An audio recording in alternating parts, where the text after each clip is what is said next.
चलिए, good morning all of you. आज हम आपको जो है इम्पॉर्टेंट न्यूमेरिकल क्वेश्चन बताने जा रहे हैं इस वीडियो के माध्यम से। ठीक है, तो ये एक इम्पॉर्टेंट क्वेश्चन है, इलेक्ट्रिक फील्ड से रिलेटेड है क्या? दो बिंदु आवेश +4e तथा +e परस्पर a दूरी पर स्थिर है। एक तीसरे बिंदु आवेश Q को दोनों आवेशों को मिलाने वाली रेखा पर कहाँ रखें कि वह संतुलन में हो। ठीक है ना? तो सबसे पहले जो है इसमें हम एक डायग्राम बनाएंगे, चित्र बनाएंगे। ठीक है, तो ध्यान दीजिएगा, क्वेश्चन के अकॉर्डिंग दो बिंदु आवेश हैं, मतलब दो चार्ज हैं। इस तरीके से एक चार्ज आपका +4e ये है और दूसरा चार्ज जो है आपका +e ये है। ये जो है A बिंदु पर स्थित है और ये जो है आपका B बिंदु पर स्थित है। ठीक है ना? और दोनों आवेशों के बीच की दूरी जो है वो a मीटर है। ये जो है आपकी a मीटर है। कितने है? a मीटर है। ठीक है, एक तीसरे बिंदु आवेश Q को दोनों आवेशों को मिलाने वाली रेखा के किस बिंदु पर रखा जाए कि यह जो है संतुलन में हो। तो हम मान लेते हैं कि A बिंदु आवेश से जो है x मीटर की दूरी पर रख देते हैं। कहां पर रख देते हैं? x।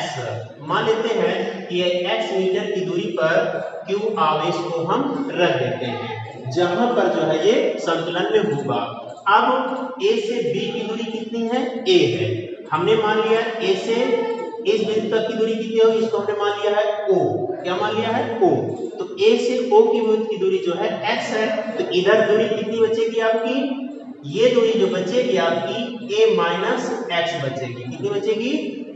a माइनस एक्स बचेगी। समझ बात करें ना? तो अब देखिएगा, हमें x कैलकुलेट करना है। क्या कैलकुलेट करना है? x हमें कैलकुलेट करना है कि a से जो है +q आवेश की डिस्टेंस जो है कितनी है, ये चीज हमें आपको कवर करना है। ओके, तो ध्यान दीजिएगा, अब 4e आवेश ये है, +q आवेश ये है, तो इन दोनों आवेशों के बीच जो है एक बल कार्य करेगा। दूसरी कंडीशन में O और B के बीच जो है एक दूसरा बल कार्य करेगा।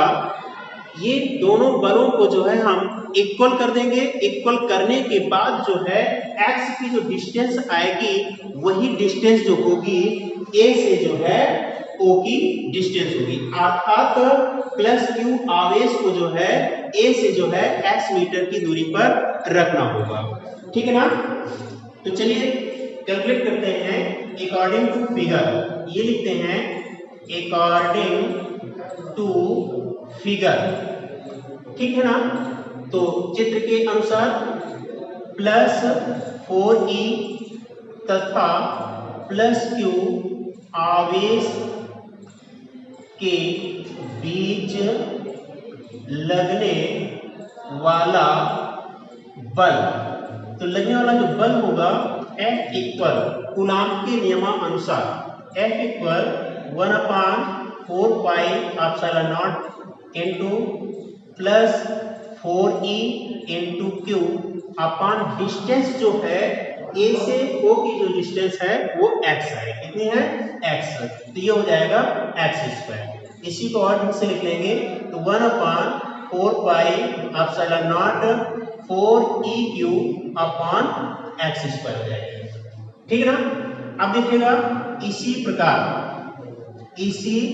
प्रकार अब इन दोनों आवेशों के बीच लगने वाला फोर्स निकाल लेंगे। तो ध्यान दीजिएगा, यदि +q तथा +e के बीच लगने वाला फोर्स F2 हो तो अब देखिए एक चीज हम यहाँ पर स्पष्ट बता दें, ये चार्ज जो है दोनों पॉजिटिव हैं। दोनों चार्ज क्या हैं? पॉजिटिव हैं। जब दोनों चार्ज पॉजिटिव होते हैं तो कौन सा बल लगता है? रिपेल फोर्स, मतलब कि एक तरीके का प्रतिकर्षण बल होता है। कौन सा बल होता है? प्रतिकर्षण बल होता है। ये आपको कूलॉम के नियम में बताया जा चुका होता है कि जब समान आवेश होते हैं तो उन दोनों आवेशों के बीच लगने वाला जो बल होता है वो प्रतिकर्षण होता है, और जब विपरीत आवेश होते हैं तो उनके बीच लगने वाला बल आकर्षण होता है। ये आप सबको मालूम भी है। ठीक है, तो उसी प्रकार से यहाँ पर प्लस Q तथा प्लस E के बीच लगने वाला फोर्स यहाँ पर लिखते हैं। इसी प्रकार प्लस Q तथा प्लस E के बीच लगने वाला बल ये हो जाएगा F2 equal 1/4 pi epsilon not, ये हो जाएगा plus Q into E upon distance जो बचेगी वो होगी a माइनस एक्स का whole square, a minus x का होल स्क्वायर। समझ गए ना। अब यहां देखेंगे संतुलन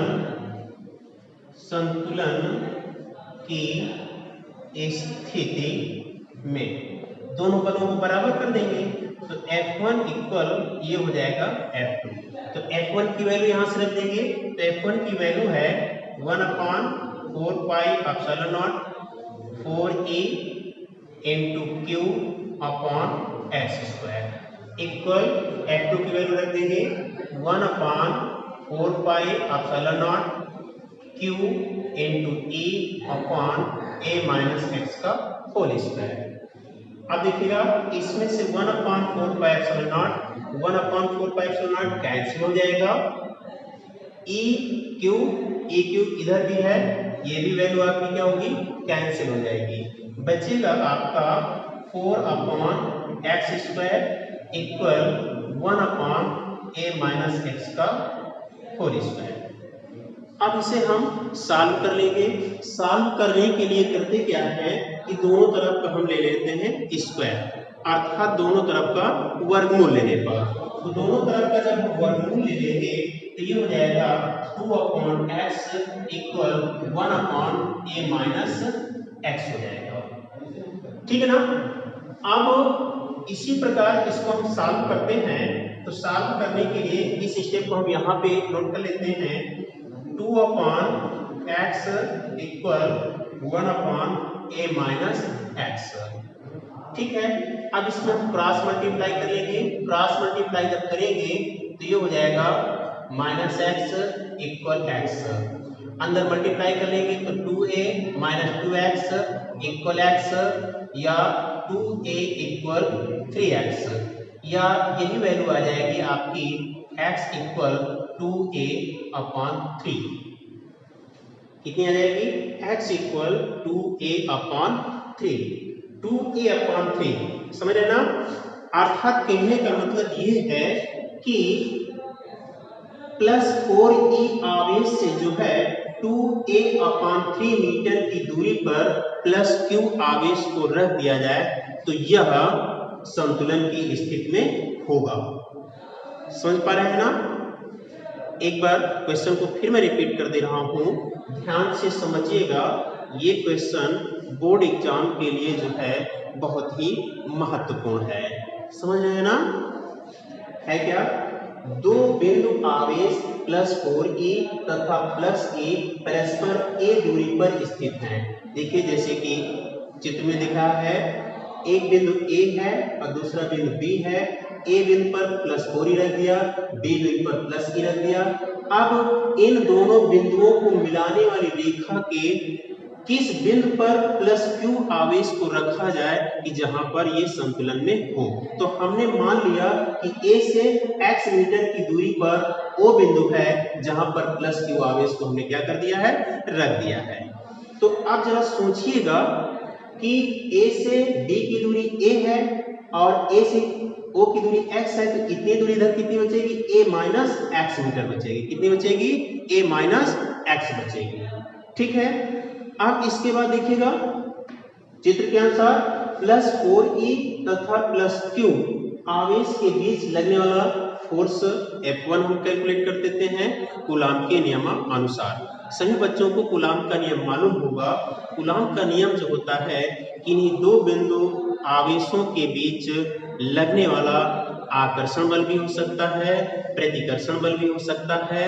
दोनों आवेशों के गुणनफल के अनुक्रमानुपाती तथा उनके बीच की दूरी के वर्ग के व्युत्क्रमानुपाती होता है, जिसे हम कूलाम का नियम कहते हैं। ठीक है, coulomb is a unit of charge. Coulomb जो होता है ये चार्ज की एक यूनिट होती है। तो चलिए आइए देखते हैं। तो F1 निकाल लिया हमने, ठीक है ना, ये देखिएगा हमने कैलकुलेट कर लिया। इस तरह से +Q तथा +E के बीच लगने वाला बल हमने कैलकुलेट कर लिया, F2 कैलकुलेट कर लिया। संतुलन की स्थिति में दोनों बलों को हमने क्या कर दिया है, बराबर कर दिया है। जब दोनों बलों को हमने बराबर कर दिया है तो 1/4 पाई एप्सिलॉन नॉट और 1/4 पाई एप्सिलॉन नॉट क्या हो गया है, कैंसिल हो गया है।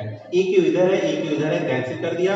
ये जो बचा हमने ये कैलकुलेट कर लिया और कैलकुलेट करने के पश्चात यहाँ पर हमने जो किया है दोनों तरफ का वर्गमूल ले लिया है। जब दोनों तरफ का वर्गमूल ले लेंगे तो 4 का वर्गमूल आपका 2 हो जाएगा। ये देखिए 2/x हो गया, 1/a-x क्रॉस मल्टीप्लाई कर दिया हमने यहाँ पे आकर के। तो इसमें से x की वैल्यू निकालना था हमें, तो x की वैल्यू कितनी आ गई है, 2a/3। अतः यहाँ पर आप लिख सकते हैं, अतः संतुलन बिंदु कहां पे होगा, +4e आवेश से, +4e आवेश से 2a/3 मीटर की दूरी पर होगा। अंडरस्टैंड, समझ आ गया?